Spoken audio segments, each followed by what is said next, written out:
Good morning. Thank you for joining me today for Monday morning devotion. In studying about the fruit of the Spirit, the first fruit is love. And it's no wonder that Paul put that fruit first. It's because I think that's probably the hardest for us at times. Do you know someone that's hard to love? Well, in the Bible, there's a story about a woman named Naomi, and she was probably, no doubt, hard to love. A little history behind her life is that her husband and her lived in Judah, and they were experiencing famine. So the husband decided that because they were in famine, that it would be better for them if they moved to Moab, where they would not have to starve. So he takes his family to Moab.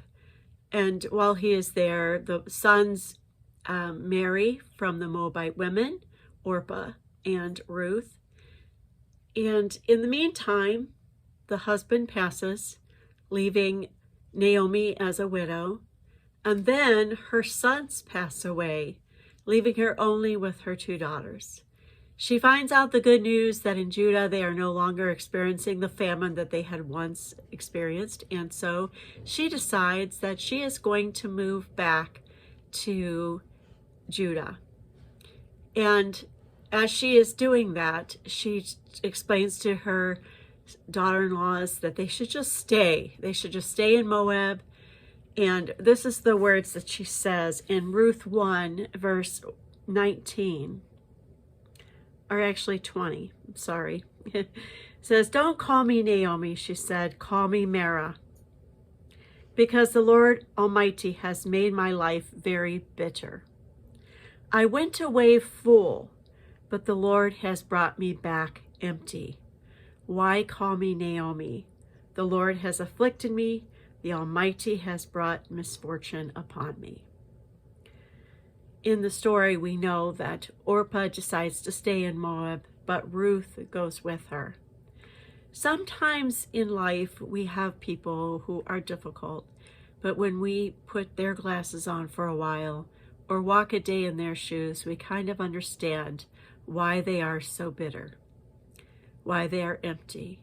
And I look at my life and my little idiosyncrasies and how my past has possibly caused me to be that way.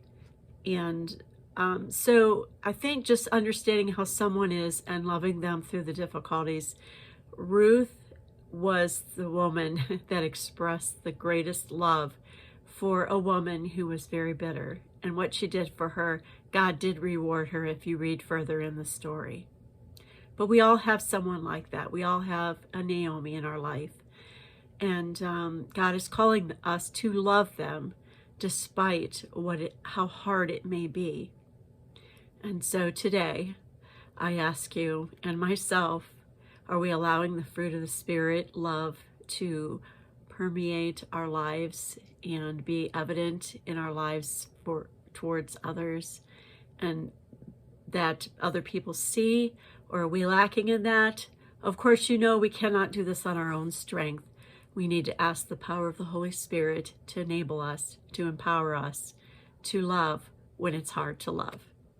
Have a blessed week, everyone. I look forward to seeing you next Monday. Please like or share my video. If you're interested in my books, please visit my website, www.candyporostowski.com. Thanks so much. See you next Monday.